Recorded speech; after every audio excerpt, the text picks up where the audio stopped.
I'm Pella Thiel. I am the founder of Ecocide Sweden and the coordinator of Faith for Ecocide Law, and I will be moderating this panel on new ways to protect the earth, ecocide law and rights of nature. And ecocide law is not a part of the formal negotiations in the CBD, but actually rights of nature are. And that is mostly, I think, thanks to Bolivia. So we are missing one panelist here, and that's Diego Pacheco, who's leading the Bolivian delegation. And he couldn't be here today because the negotiations are in a phase that he couldn't leave. And I just want to also acknowledge Bolivia for the work they have done to really bring the rights of Mother Earth into global policy at the UN, proposing a declaration on the rights of Mother Earth and also introducing the Harmony with Nature program. And the Mother Earth Day, which is April 22. And it's actually quite mind-blowing to me. I have been active in the space of rights of nature. Welcome, Veronica. Please have your seat. I don't think as long as Veronica, who's an elder in the movement, but almost a decade. And to have rights of nature in the global biodiversity framework, in the draft of the global biodiversity framework, is actually a huge step that we are acknowledging here, and we want to investigate these transformational legal frameworks of rights of nature and ecocide law. So we have an amazing panel here of leaders in this space. That's Rainbow Eyes, who is a land guardian and member of the Danakta Awatlala First Nation. I hope I didn't pronounce it horribly wrong. In British Columbia, and your life was forever changed by the Fairy Creek blockade and by the forest and community in this blockade. You're also the former deputy leader of the Federal Green Party. Alexandre Boulerice, you are the MP of the New Democratic Party, and you're fighting for a radical transformation of society through a true energy transition and improved social security. And you've also been tabling a bill to grant legal status of the St. Lawrence River, and we're going to hear about that. Maite Mompó is a very experienced activist in human rights, peace, and environmental issues with a long international experience, and you're the director of Stop Ecocidio in Espanol. And you're working together with Verónica Sacta, who is an Ecuadorian Mexican activist and co-founder of the Rights of Nature movement, especially in Latin America, ambassador of the Global Eco-Village Network, and an expert in the United Nations Harmony with Nature program that I mentioned. And you were awarded with the Mexican Peace Prize last year. Amazing. So, Rainbow Eyes, I want to start with you. Can you please tell us about the Fairy Creek blockade? What's happening there? What is it about? And why are you involved? Thank you, Gela Kessler. I come from the Danakta Awatlala First Nation, and our traditional territory is Knight Inlet. These are my roots, and I've been taught that it's so important to know where you come from. So when I found out that they were cutting the last of the old growth on southern Vancouver Island, I saw it on my Instagram account. And I would scroll past it, and I didn't look at it. Because to realize that something so wrong was happening, it takes a leap of faith, of bravery, to actually acknowledge the fact. And I know that everybody here sees it, but it was hard. It took me over a month. So when I finally started looking into it and researching that they were cutting down sacred old growths, big big 9 foot, 10 foot, 12 foot, like sacred old growth trees. There was no other choice. So I packed my bags for 3 days and I went by myself. I drove to the blockade and I ended up staying for 3 months. All summer, I moved in. I was arrested 5 times. And now I've been charged as a criminal under the Canadian law, under the Crown. And we're doing our best to bring Indigenous laws to the surface. I had no idea that by going into the forest, I would immediately go into the courthouse. It's the complete opposite. But I know that the trees always had this planned. And I always felt comfort in the trees. And they always told us that no regrets, no blame, we're exactly where we need to be. And that's how I felt. Then we went into the courtroom. And then I followed Grandma Losah in the back, one of the matriarchs from Fairy Creek, and Elder Bill Jones. And I met the interim interim leader of the Green Party. And I was asked to become the deputy leader, Uma Anis. And it was because I followed this path of my heart that the forest was calling, and these incredible things started happening, even coming here to COP.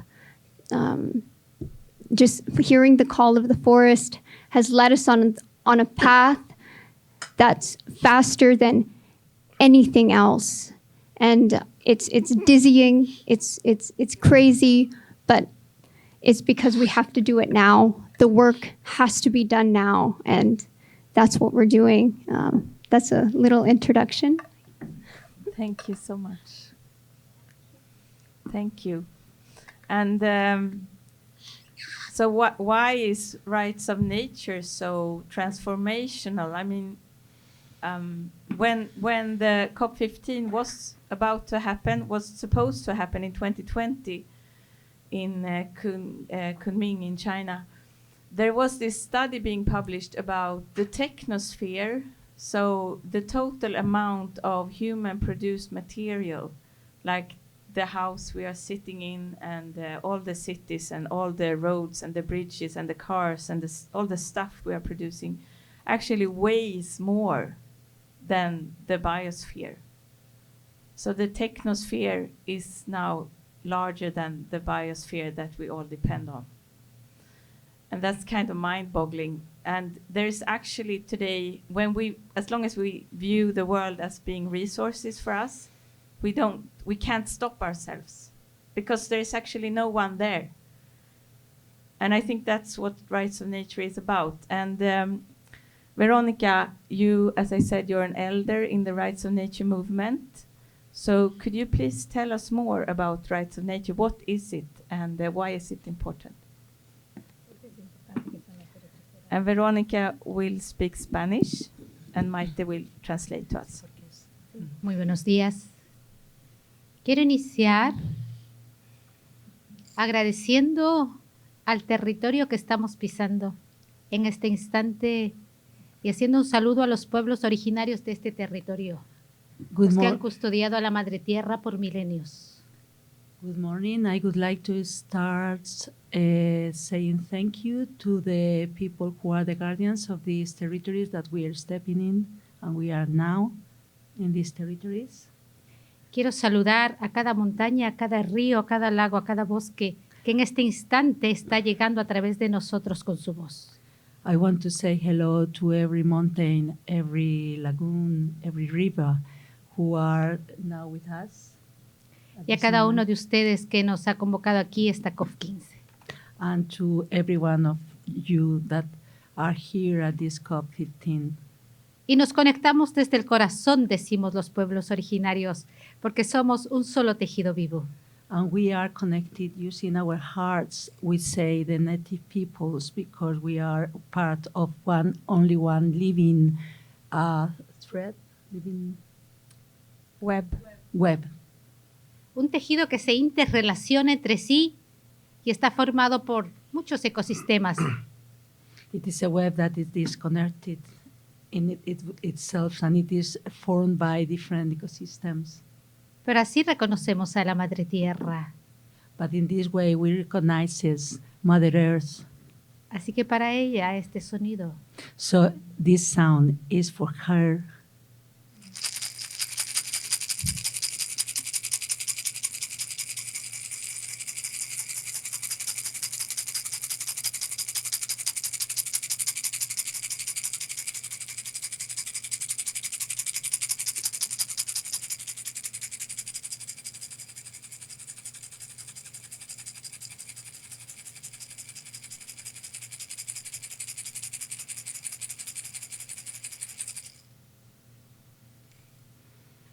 que este sonido sea un sonido de canto para ella. I want this sound to be a song chanting for her.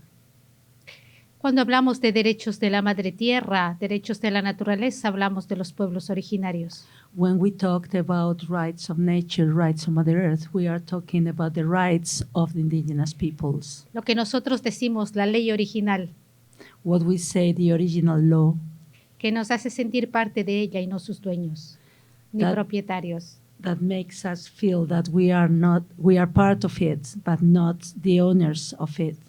Por eso le agradecemos. Y desde allí venimos caminando los derechos de la naturaleza. That's why we say thank you to her, and from there we are walking the path of the rights of nature.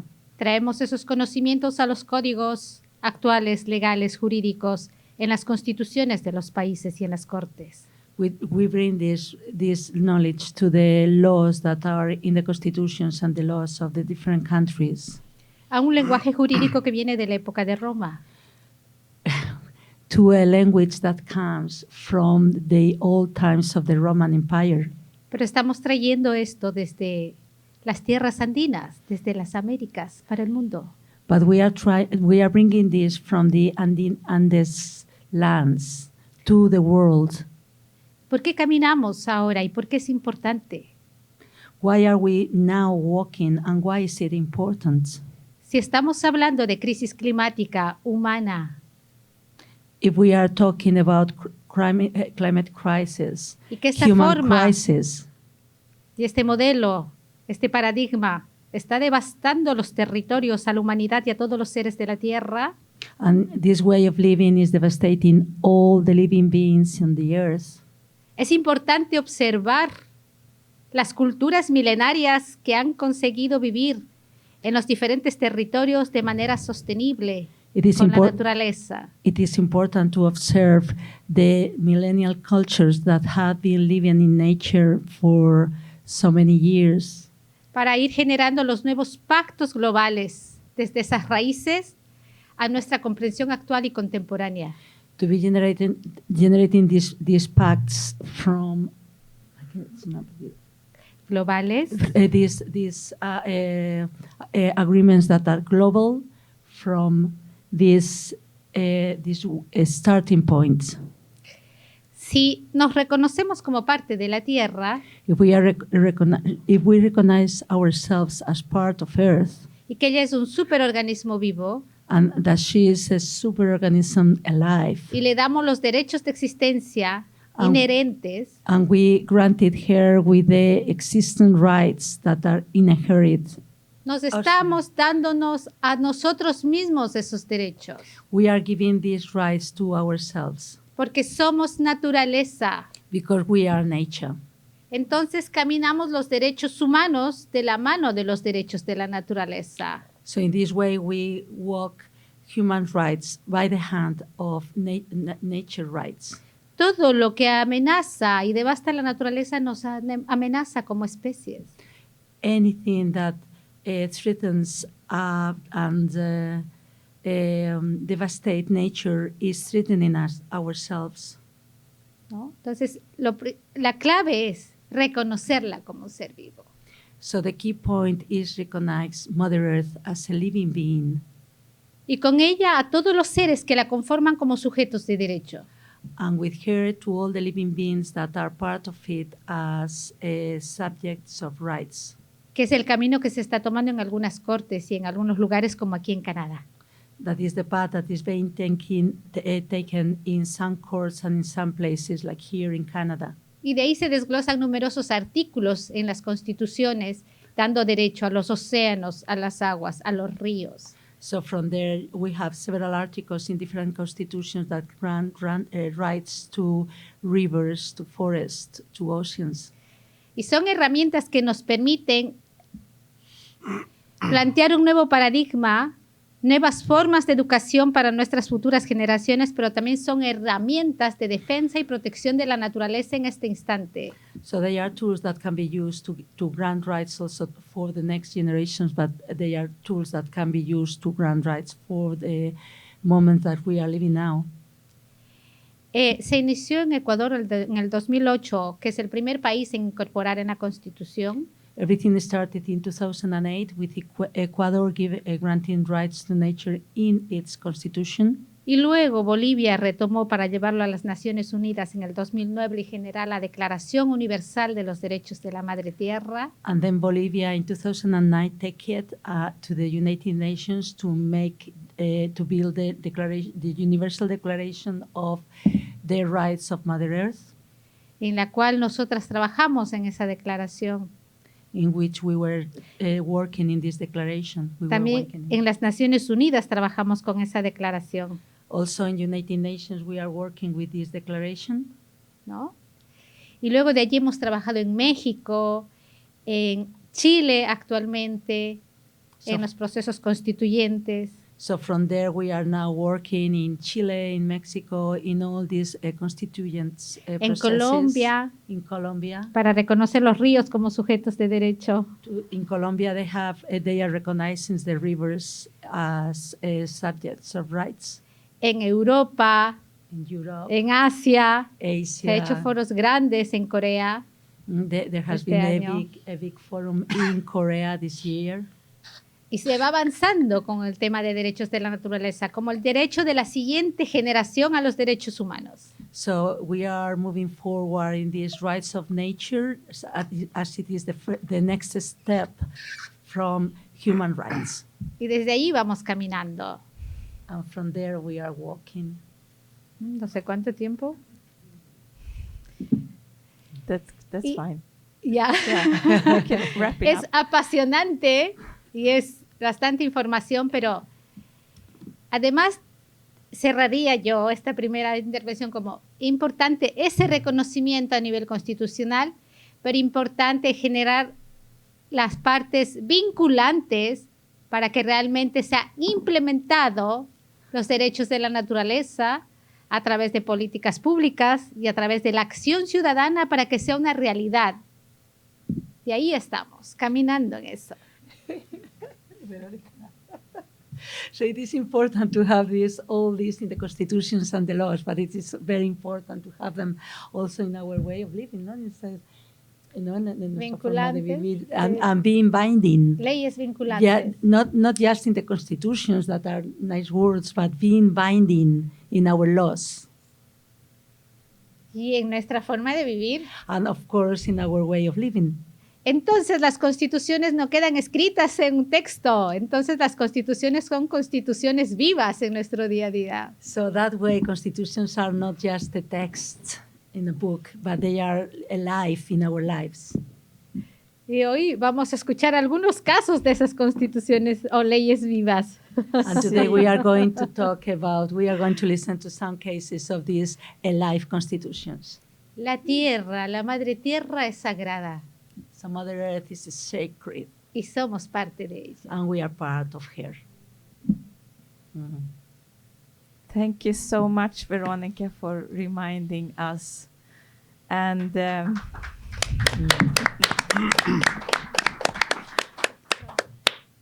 so, as you say, this is really a cultural shift that we are doing, and how the law can support that cultural shift, and how an indigenous understanding. So this movement is really indigenous led from South America, from New Zealand and the Maori people, and from others. And it's now, I think we have over 200 different decisions in different legal frameworks all over the world since the decision in Ecuador 2008. So this is really an emergent space. and it's very exciting to follow. And it's like the perfect bridge between an indigenous understanding and frameworks of Western law that can perfectly well understand that a lake or a mountain and a forest can have rights in the same way as a corporation has rights. So we have actually the first European case just this year where the Spanish Senate accepted the Mar Menor as a legal subject with rights. And Maite, you were involved in that case. Can we hear more about it? Yeah, first saying what El Mar Menor means. El Mar Menor means the little sea, and it is by the Mediterranean Sea. That's why it's the little sea, but in fact it's 135 square kilometers. And what happened to El Mar Menor, it used to be a beautiful ecosystem. I like to come back to where the year I was born in 1967. And in that year, if you take your goggles and you just dive in the Mar Menor, what you could see, it could be plants and algae and thousands of different species of seahorses, anemones, crabs, it was crystal clear waters, and people used to go there, and there are, a very old spas there because you could swim in the Mar Menor waters, and it was very good for your health. So that was 55 years ago, and what has happened in the last decades is that it has been so hardly polluted from different sources, so that even if El Mar Menor has different ways of being protected, like it is a Ramsar, it is protected under the Ramsar Convention of Wetlands. It is an area of special protection by the migratory birds of Europe. It is a special area protected of the Mediterranean Sea by United Nations. It is a regional park, a protected landscape area from the regional legislation, and even having all these, legal figures protecting El Mar Menor. El Mar Menor was dying. And so what has happened is that, through the years, the people living there, they were aware, they were watching how the destruction in El Mar Menor was going on from different aspects. Like one of them was, for instance, deforestation. El Mar Menor was surrounded by forests and bushes, and there is this strip of sandy beaches that makes like the barrier between El Mar Menor and the Mediterranean Sea. It's called La Manga. And it was such an amazing ecosystem, unique in the Mediterranean Sea, where the turtles used to go and nested there. And it was, that the really chaotic and terrible building was being done there, developed there, with no plans, with anything, just buildings and buildings of hotels and houses for tourism. And the same happened to the whole coast. A lot of it was illegal, so the waste for these houses just goes straight away to the lagoon. And then there were mining activities in a mountain very near the lagoon, so every time it rains, this waste mineral, that sometimes heavy metals and even radioactive elements go to the Mar Menor. And like the last stop on the Mar Menor was, this change of agriculture from a traditional and using just rain-based agriculture into industrial agriculture that made people build illegal wells they have a lot of salinity, so they use these desalination plants, and they put this salt into the water systems that go to the Mar Menor, and then also all the substances that are used by industrial agriculture, like nitrates. and glyphosate, all these toxic products that are being added to the growers, they end up in El Mar Menor. So in recent years, there were 2 episodes where we were witness of how tons and hundreds of tons of dead fish and crabs were arriving at the shores. So the people of El Mar Menor started to mobilize, and sometimes we've been told that the thing of granting rights to ecosystems is something related to native nations and not indigenous peoples, and we don't have indigenous peoples in Spain. But the interesting thing here is that it's been the people who have been living there for generations, like the indigenous peoples, really, that have been living there for, from being grandparents and grandparents' parents, children, the ones that have been taking care of the lagoon. These are the ones that have stood up and say this is enough. So they started to get organized, and they started to have demonstrations and a lot of protests and going to the local government. The local government was saying, no, we are not going to listen to them. You are idiots. So they tried different formulas and nothing was happening until at the University of Murcia. Murcia is the region where El Mar Menor is. So the University of Murcia, the chair of the Human Rights and Rights of Nature at the Philosophy Law University, she talking to her students about what can we do with El Mar Menor. They came with the idea of why don't we fight to get El Mar Menor granted legal status. So it started from there. And Teresa Vicente brought the idea to the people who were already defending El Mar Menor.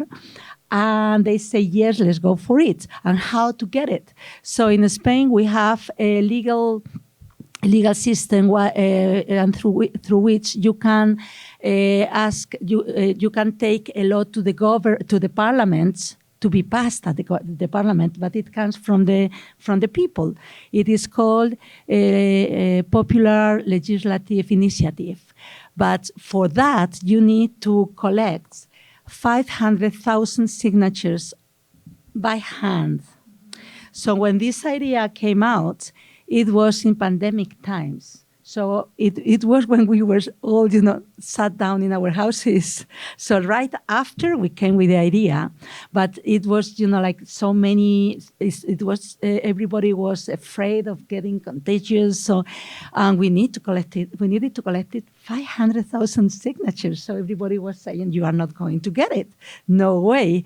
And it's going to be useless, So we got a longer period of time to get it. And in less than a year, we not only collected 500,000 signatures, but almost 700,000 signatures. And what it started happening in Murcia region, it crossed the borders of the region, and it went, spread away a little in the whole country. So also it was very, very important. So now in Spain, there is no one, not a single person that haven't heard of the case of El Mar Menor. And when we started collecting the signatures, people were saying, no, this ball pen, no. And we worked with a mask for months in the streets, collecting the signatures. And at the end of the process, and it also happened, the second big, death of fishes on the shores. And that was the definitive push. We had people coming towards us like, oh, yes, I want to sign. So it was taken to the parliament. Everybody in Spain and out of Spain, the case was taken to United Nations Harmony with Nature program, and to many, many people to the European places, to the European parliaments. And it was passed by the Spanish government, by, all the political parties voted in favor, even the party that is in power in the region that was saying no way. They were, after watching, how people have been fighting, and in the whole country, they couldn't, they just have to come on board. So there was only one political party, very small one, that voted against, and the rest of the country, the political parties, they voted. So we just have got this.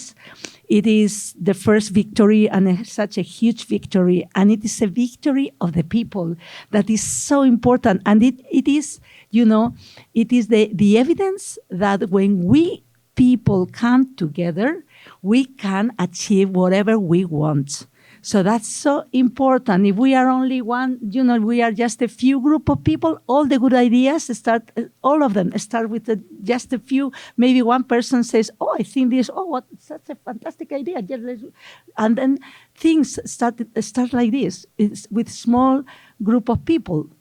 But then you have people adding and say, and joining, and it's, yes, I want. Then we achieve the changes. So this is a very important thing. That's very, very important to have into account, because power is all the time saying that, what you do is not important. It's not going to change anything. No, it is important. Whatever we do, all of us, any single one of us. And then another thing is that this is not going to stop here. I mean, this is the first victory. We are now fighting for getting this law to be in a reglamento. It's like the law that enforce the rules. Yeah, to develop this. So we are preparing for this. A new associations has come to life, and it has such a beautiful name. It's called Amarme, that means love me, but it's also associations of Mar Menor, and you put them together is Amarme, love me. And so this new association, they have lots of ideas for the regeneration of the El Mar Menor. And we have also, they have taken the case to the European Parliament, and it has been blocked, so that even if there is a change of government in Spain, they cannot change that law. So, so that's, Wow.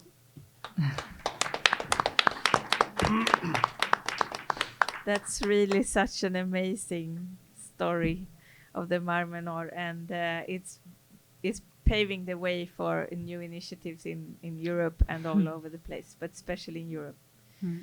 But here in Canada, you are paving the way with a really important bill of the rights of St. Lawrence River. So tell us, why did you do that, and where is it now, and how do you think it will change things for the Lawrence River, Alexandre? Thank you, Pella. Thank you very much. I just want to say that I'm going to do mostly in English, but also a little bit French, just in respect of two Francophones that are here with us today. And I apologize to those who were with me yesterday. Sometimes I will repeat things that I said yesterday, because there were good things to say yesterday, but still good things to say today. And I just want to start about what you said, Pella, and what Verónica outlined a little bit earlier, is that the change of perspective and paradigm. And I will finish with my bill, you'll see. But it is deeply rooted in the Judeo-Christian world in Western countries, and the perspective that there are human beings on one side, and the nature and the environment and the animals on the other side, and it's rooted from a very famous line in the Old Testament saying, "Now occupy the earth and exploit it." And after that, capitalism didn't help a lot to change that perspective. Simplement pour dire que je voulais insister sur le fait qu'il faut, oui, changer le paradigme, changer la perspective, que l'être humain n'est pas à part, n'est pas différent des écosystèmes puis de la nature, qu'on est tous ensemble dans la même nature, dans le même écosystème, mais que ça a des racines extrêmement profondes, cette distinction-là. Ça vient même de l'Ancien Testament, où on nous disait occuper la terre et exploiter-la. Et par la suite, évidemment, mais le capitalisme n'a pas tellement aidé à changer la perspective. Au contraire, cette trace extractiviste, productiviste, a juste été augmentée, évidemment, avec le temps. So it's still in our laws and our views, political views, this idea. And the proof is that even here in Quebec or Canada, we are still fighting for the right of citizens to have a safe environment, a safe and healthy environment, which is a good thing. I agree with that. I want to live in a safe environment for my children and friends too. But it's the human is at the center. And the right is for citizens and human beings. Alors, on a toujours cette perspective-là. On est encore en train de se battre pour avoir des lois qui disent qu'on a droit à un environnement sain, ce qui est tout à fait louable et correct. Nous, au NPD, on a déposé des projets de loi pour un droit à un environnement sain, puis on continue à le faire. Mais c'est encore cette perspective où c'est nous qui avons des droits de ne pas être malades, alors qu'on ne se préoccupe pas de la nature et des écosystèmes dans lesquels on vit. So, the little story is that there was a first initiative in Quebec that was the Magpie River, recognized by the regional government and First Nations of the Côte-Nord in 2019. And after, it was a first. But it's not a legislation. It's a voluntary recognition by the MRC, the regional entity of municipalities there. But it gave us the idea that maybe we can be inspired by that and do something about the St. Lawrence River. It's also the fact because, life is like that. One of my friends, who is my neighbor, is a law professor at UQAM, and he's specialized in water. And he's very interested in the rights of nature. So he was the first one who asked me, do you know that? And are you interested? And, he briefed me and gave me some documents. And it started like that. Happens sometimes. Alors, il y a eu un précédent au Québec avec la rivière Magpie qui a été reconnue par la MRC en 2019, avec les Premières Nations de la Côte-Nord également. C'est pas une loi, c'est pas coercitif, mais c'était la première fois qu'on donnait des droits à une entité naturelle qui est cette rivière-là. Et ça m'a donné l'idée. Et puis, j'ai été incité aussi par un ami et puis voisin qui est professeur de droit à l'UQAM, spécialisé dans les questions de l'eau, qui m'a dit, est-ce que tu connais ce concept-là? Puis qui m'a donné de la documentation, des informations, ce qui a permis de commencer à alimenter la réflexion. So after that, we placed in our electoral platform for the first time the notion of the right of St. Lawrence River in 2019. And after that, 2021, we made a promise that we will table a bill in the House of Commons about the St. Lawrence River and its rights. And yeah, that's what I did last spring. And the interesting thing is that, if you look at the Great Lakes and the St. Lawrence River, it's 20% of pure water in the world. It's the reserve of 20% of drinkable water in the world. That's not nothing. That's huge. So it's only about one river, but in fact, it's about a really great and huge system. Alors, le projet de loi est à propos du fleuve Saint-Laurent, qui est une part importante de l'identité québécoise aussi. Tout le monde connaît le fleuve, c'est une vaste entité. Et c'est aussi avec les Grands Lacs, ça représente 30% de l'eau douce, 20% de l'eau douce au monde, ce qui est considérable.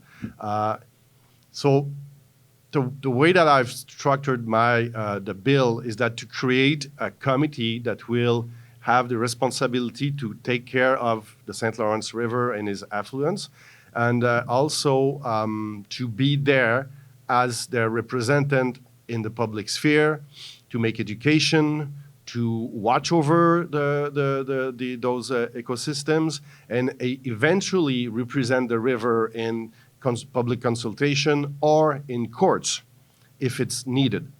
So it brings the fact that it could be talking for the river in front of a court of justice to defend the rights of the river to continue to exist and to protect the species, etc., etc.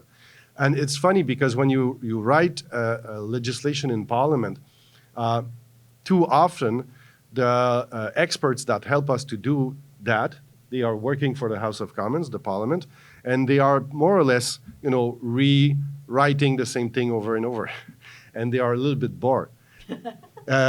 And now they were quite excited to work on that because it was the first time. and they had to make research, and they said, oh, okay, how we can, which law exactly we have to change, etc., etc. So at the end, it's not a real big private member bill, but even the legislative redactors were quite excited about it. So, inside story. Alors même les rédactrices législatives étaient très excitées, très contentes de pouvoir travailler sur un projet de loi qui était innovant, qui était nouveau, qui était des idées qu'on n'avait jamais amenées au Parlement. Et ça faisait plaisir à voir.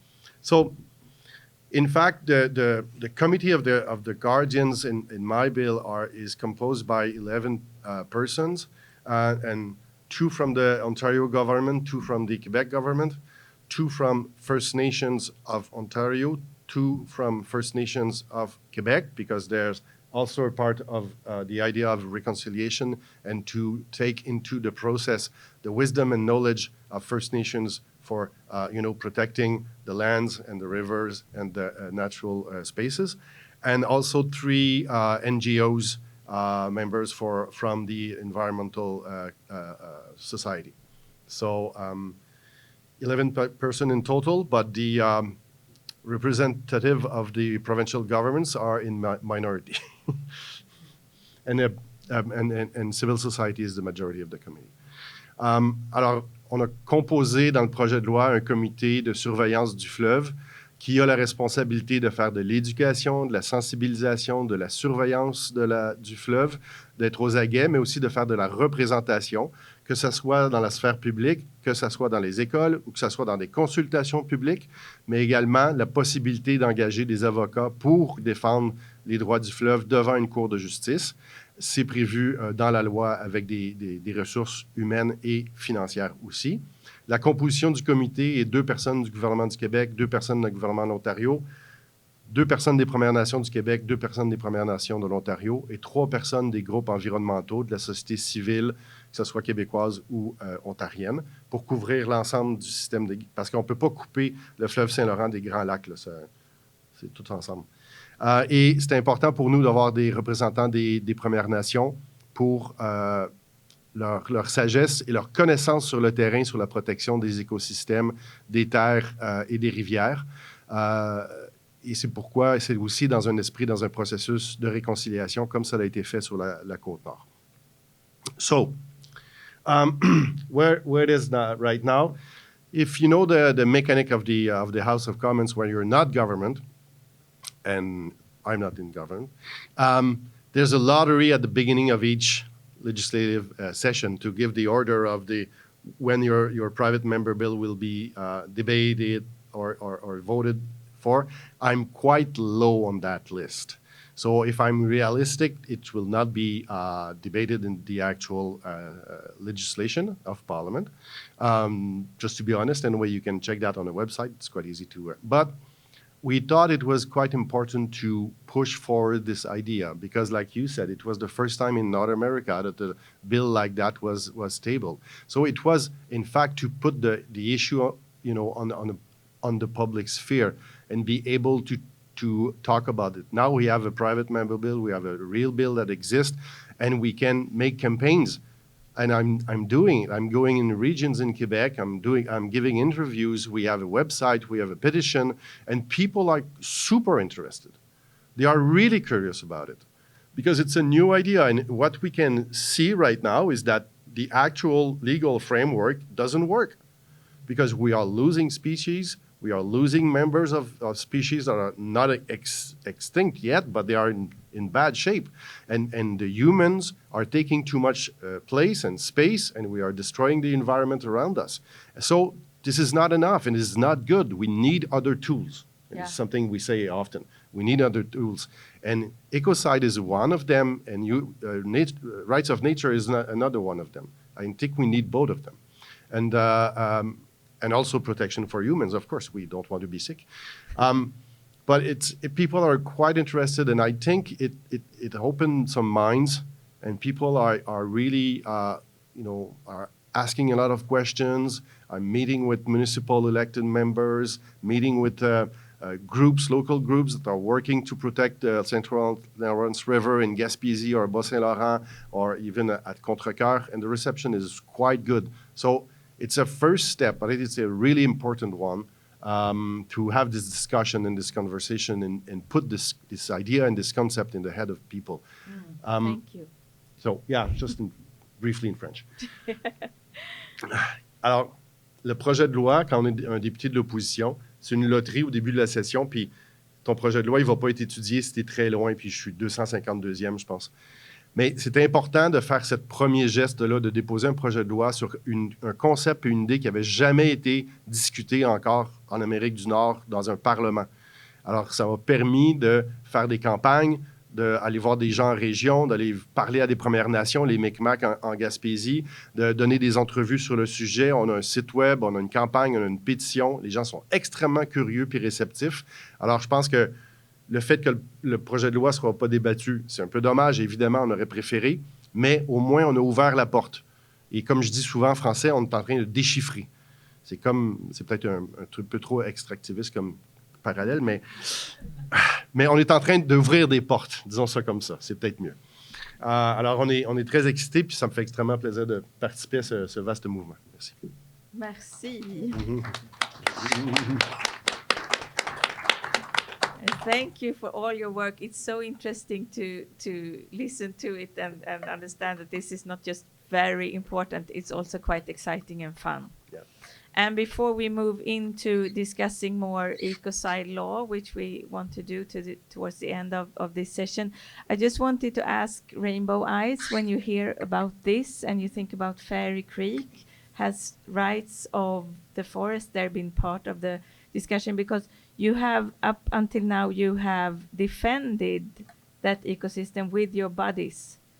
And you can't keep on doing that. We have to have laws that defend the forest. So what are your reflections so far from this discussion? So much. These are such wise words. I'm just so grateful to be here. So yeah, Gaila Kessler for everybody's words. And all I can do is reflect and think that we can't be arrested to save the trees. We can try to chain ourselves. And Fairy Creek was the largest Canadian act of civil disobedience with over 1,000 arrests, all to save the old growth trees. Danik in the back, he's one of our warriors. He actually just drove the sacred tree. So if you get to COP, a group brought a big sacred round, 750 years old, Douglas fir, to show the world what's happening on Turtle Island. So they charge us as criminals, and some people have gone to jail for standing for the trees, for following Indigenous laws. And it's heartbreaking because this can't be the only way. And recently we were talking to someone and he said implementing a policy or a charter in the government about the next 7 generations. Put it into parliament, like we're talking about, for the government from the inside to be like, okay, we have to start thinking about and being considerate for the next 7 generations. Put it in. So that's something that's in our head and we're putting it out into the universe. Because what enforcement is trying to do the system, this morning, me and my working partner, Shauna, our drums were confiscated at COP. They're not allowed into COP 15 because they're seen as weapons.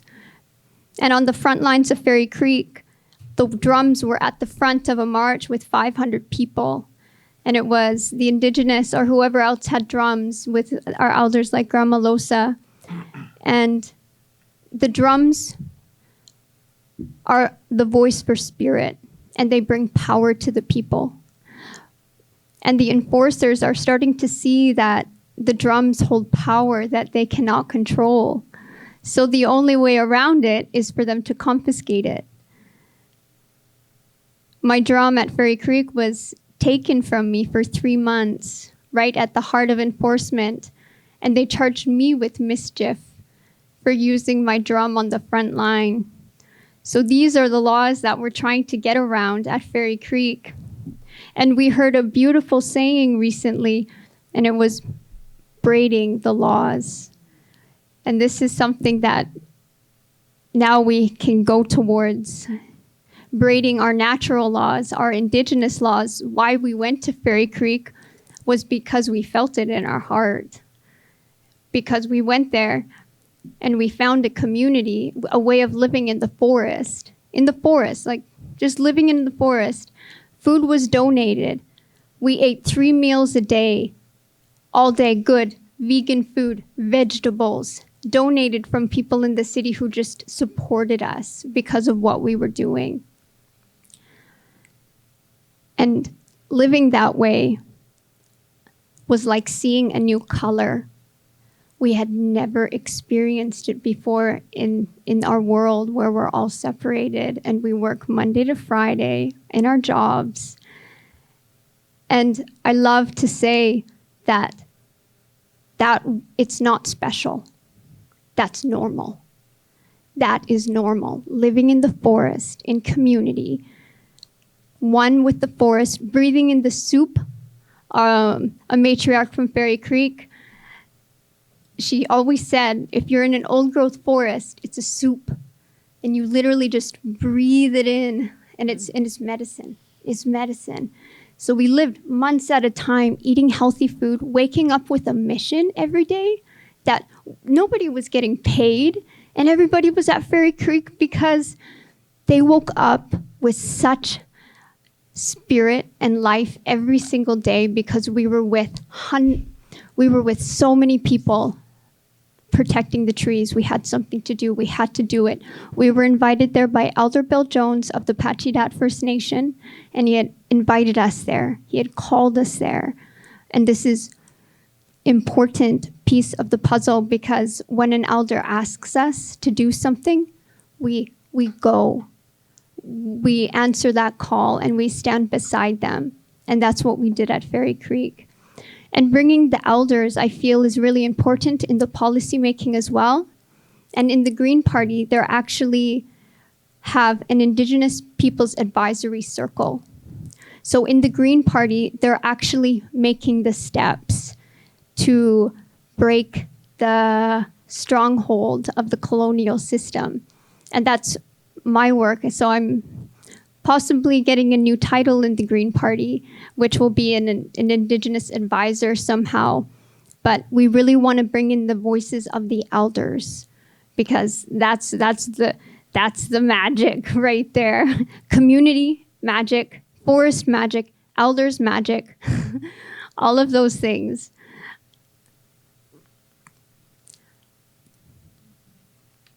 And then we'll be able to really make change. And with the elders, we'll stop fighting like we do. We'll stop butting heads. And I really feel like once the government has a council of elders that they can go to and turn to, that's really what we need. It's that council of elders that will help, and I'm going to call it the old boys club. And that's what we hope to do. So yeah, Thank you. Thank you. Wow, thank you for those images. And isn't it exciting how now science is kind of coming after and saying, yeah, the soup of the forest. Well, yeah, we can measure that now. And actually, so what we are investigating here is, with the broader term, is Earth jurisprudence, which is about aligning the laws of the land, the human laws with the laws of the land that are there. I mean, we can't negotiate those laws. And where we are working from Stop Ecocide International, we are working with a very specific piece of that puzzle. So Earth jurisprudence is a huge thing. Rights of nature is a big part of Earth jurisprudence, and ecocide law is a crucial piece in a very specific framework. And I'm going to ask Maite to describe that. And we have not so much time, so please be brief. All I speak very fast. So, well, we've been talking about giving rights to nature, and this is like, let's say, one side of the coin, and the other side of the coin is getting laws to protect that rights. That is how our system, living system works, the society system works. So it is so important to grant rights to specific and very special ecosystems that really need to be protected now. And so that's very, very good. But we need the law to really enforce this protection. And we work for getting Ecocide an international crime. It is so important to get this law because this is a law to protect Mother Earth. It is a law to protect the whole planet. Because what we are witnessing is the destruction of the natural world at a global level. And to stop that, we need an international law. And also because ecocides, like the vast destruction of nature, when it happens in a place, it goes all over the world because there are no borders in the planet. It's like all the things in the planet are bound together. So we need this law. We need to make ecocide an international crime at the International Criminal Court. And why there? Because that is the court that, under its jurisdiction, the worst crimes that can be committed are going to be judged there and going to be taken to trial there. I am talking about genocide, crimes against humanity, war crimes. And that is the place where ecocide must be, because this is what it is. I mean, when we are destroying the basis of life in the planet, that is what we are talking about here. To stop that, we need the criminal law. And also because criminal law puts something that is very, very important, and is that we are asking to the decision makers for this destruction. They are going to be the ones being addressed by this criminal law. And also because mostly, many times this destruction of nature happens from companies that are international and that come to countries to destroy the environment in these countries. So we need this law to be international. And we here again, we need to come together, people all over the world, to say to our governments, you need to be, to be fighting to have this law at the international criminal courts. And that is something that we can do as, as citizens of the countries that are states party of the Rome Statute of the International Criminal Courts. We must tell our governments, you have to be one of the governments creating this law, because this is good for everybody. This is good for the planet. Thank you. Okay. And so I believe that we should open the floor actually for if there are any questions from the audience. I'm sure that there are a lot more to say about all of this, but do you have any questions? Yes. So the question's for Rainbow Eyes and Alexandre Boulerice. My question is about language. So we're hearing a lot of personification and animism in our language when we're speaking about the rivers and the earth being these living beings. And on the flip side, our traditional language in politics and, like, as you mentioned, sort of Judeo-Christian language keeps humans and the earth separate. How do we integrate this type of language into our politics, into our policies, conversations in parliament? I'm curious both of your thoughts on that, and if that's an element of reconciliation, as well as bringing rights of nature into the conversation. Any other questions before we enter that very rich territory? Okay. Who's first? Yeah, I can start with that. That's such a good question. Language is so powerful. It's how we express ourselves, and language is so strong. I think that's one of the first lessons we learn about culture is the importance of the words we use and respect. To really acknowledge that in the government system, I think would be big, and I think it would start with respect. And I think it would be listening before speaking. and it would be going as to the elders for consultation, and that would be a step in the learning process. But I thought immediately when you said that, I would say bring ceremony into the whole process. When we make a law or we make a new policy, I think a traditional way to do it would be to be with the elders, but it would be in ceremony. And this would add that level that we don't yet have, because right now policies are made behind closed doors with no witnesses. And that's not traditional in our culture. Our culture is we do things in the big house. We do things. If we do anything, we invite the communities from all over to come witness what we have to say in the big house. So that's something that we want to get rid of too, is the closed door policy, and to welcome the community in, because it really should never be just a few people talking about something.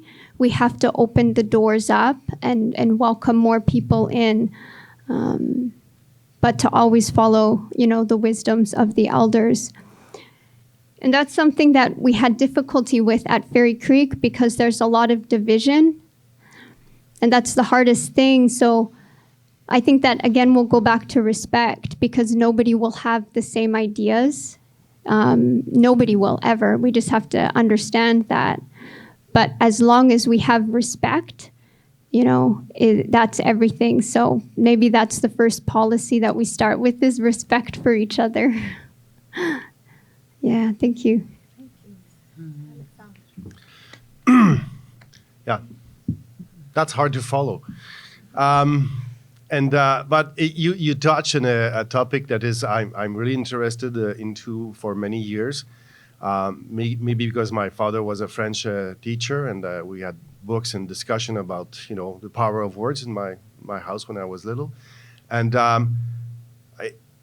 we live in a time when it's almost 1984 with George Orwell. Corporations, their legal status is a moral person. This is ridiculous, but we are used to it because it's like been normal for many years. The fact that you can destroy a forest and build a commercial mall and a big parking, it's called growth. And it's presented like a positive thing. This is craziness. Like I said yesterday, I like the quote say, somebody who thinks that limited growth on the unlimited growth on a limited planet is a crazy person or an economist. But we consider that the economists are the serious persons, but they are not. Like the astrophysicist Aurélien Barraud is saying, we have to switch which side is serious in this discussion. For many years, economists and business and people and bankers, they were the serious people. And tree huggers and bird lovers, they were not serious. But we have to fight to change that. Yeah, thank you so much, both of you. And that's such a great question. And actually I don't remember the word in English now, people studying language, but actually transformation is often happening through how we describe things. And what you are saying, like the things we today call development, like that's just ridiculous. That's often destruction, actually. Yeah. So any other questions? Lou. Thank you. Gracias, Mercy. Voy a preguntarlo en español, and I will ask it in English as well.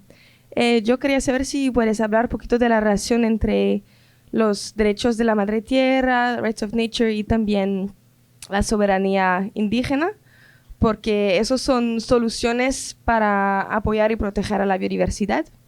I would like to know if you could talk about the relation between indigenous sovereignty and the rights of nature or the rights of Mother Earth, because to me these are very real solutions to protect and defend biodiversity. Entonces, autonomía, ¿no? Primero, reconocer que los pueblos originarios están allí hace miles de años. The original people have been there for thousands of years. Y teníamos y tenemos nuestras propias formas de organización y toma de decisiones. And we have our own ways of getting organized and decision making.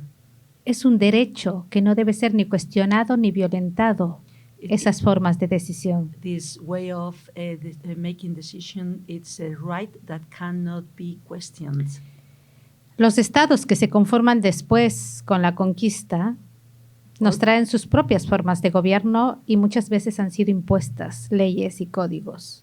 The states that were formed later on after the conquering brought their own laws from outside, and they were imposed this way of decision making.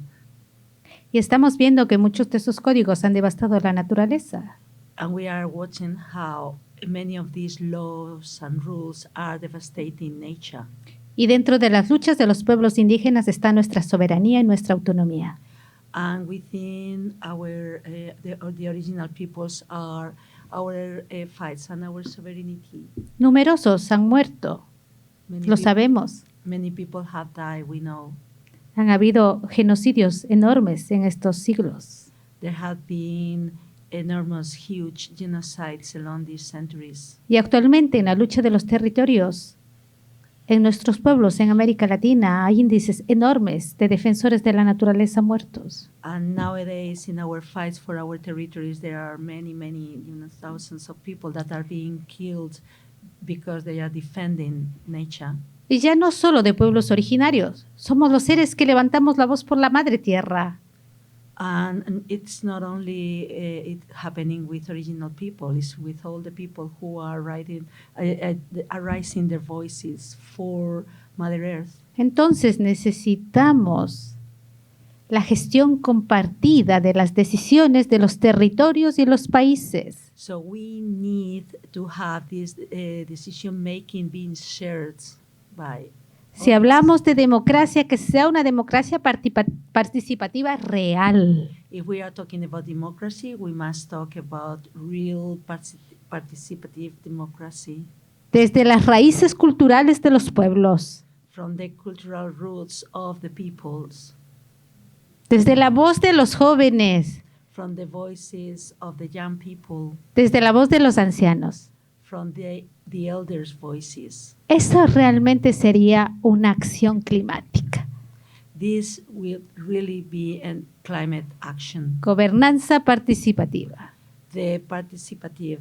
Y allí viene la governance. autonomía de los pueblos originarios. And here it comes the autonomous sovereignty of the original peoples. Estamos hablando mucho de la Amazonía. We are talking a lot about Amazonia.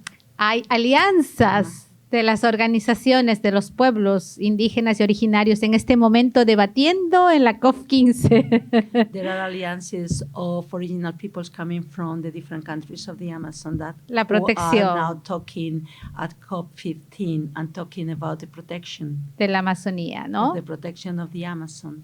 Porque hemos visto la clave de esa unificación. Because we have foreseen the key point of coming together. ¿No?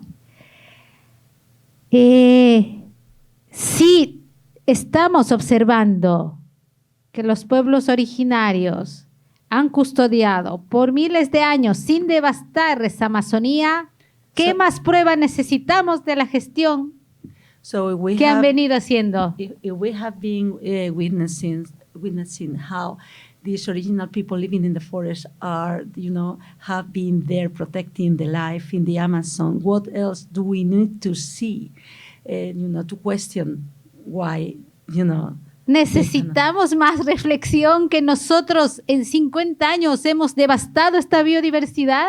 So we cannot think that we need to still watching how these people are the protectors and how we are devastating this biodiversity. ¿En dónde nos hemos perdido como humanidad? Where did we go lost as humanity? Where? Entonces necesitamos actuar, lógico. We need to act. Y ahí viene este reconocimiento de los derechos de la naturaleza que estamos escuchando hoy. So here it comes, these rights of nature that we are listening today. Proteger y respaldar los pueblos originarios en este instante es respaldar a la Madre Tierra. To protect and to back up the rights of original peoples is the same as protecting the rights of Mother Earth. Igual que cualquiera de sus guardianes que levantan la voz. The same as with any one of the guardians that are raising their voices. Entonces hablamos de autonomía territorial de los pueblos. So we are talking about the autonomous custody of the territories. Que lo son y están luchando por ese reconocimiento, ya que no se who are fighting for this. Infrinja ese derecho. Claro, these are people who are fighting for this acknowledgement. Hablamos de dignidad. We are talking about dignity. En los derechos humanos. In the human rights. Y en los derechos de la naturaleza. And in nature rights. Y extendemos esa dignidad y esa vida digna para todos los seres de la tierra. And we expand this dignity for all the living beings on the earth. Que los animales tengan una vida digna y respetuosa. That animals must have a life with dignity and with respect. Que un río tenga una vida digna y atraviese las ciudades vivos. That the rivers must have a life with dignity and with this go along the cities. Que una montaña tenga la dignidad de existir íntegra. That a mountain has the dignity to exist.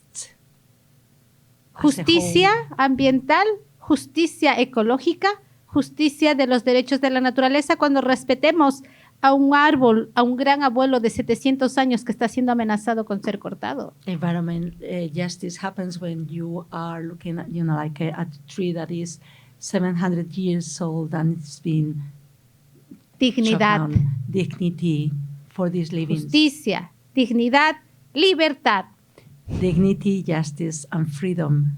Somos seres libres en esencia, que nos permitamos entre todos vivir desde esa libertad. We are free people in essence and we need to allow ourselves to live in this dignity.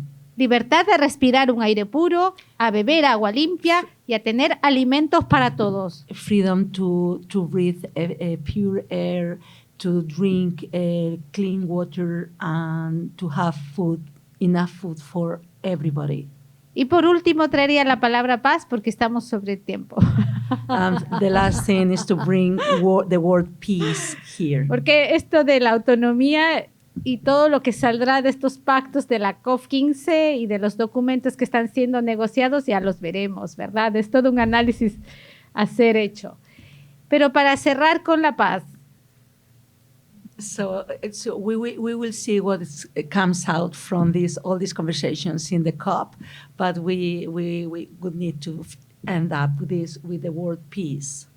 Gracias, Verónica. La paz entre los seres humanos es la paz con la naturaleza. The peace among human beings is peace with nature. Entre las presentes y para las futuras generaciones de todos los seres de la tierra. Among the present and the future generations for all the beings of earth. Queremos ver miles de jaguares, bosques, ríos vivos para las futuras generaciones conviviendo en paz con los seres humanos. We want to see thousands of jaguars of forests living in peace for the next generations also living in peace. Y hacia allí caminamos. So we are walking in that direction. Así que sigan sonando los tambores por la paz, por favor, que esas grandes herramientas necesitamos para escuchar el corazón de la tierra. So please continue playing drums because they are the drums of peace and we need that sounds of peace. Gracias, Verónica. And we have to wrap up this wonderful event with those beautiful words. If you have something very short to add, Rainbow Eyes, please do that. Yeah, like I feel the same way. What can I say after that? That was so beautiful. Just the only thing is that because I'm the only thing I have to say is Rainbow Nation. Yeah. In being the Rainbow Nation, we understand that natural laws and indigenous laws are the same. And that's what we're doing. That's what we're moving towards. And that's what our vision is. And we need to make these trees the center of everything we do again. We just need to bring it. The trees are our culture. The trees are our culture. So working towards the Rainbow Nation. Yeah. Gilakasla. Boom.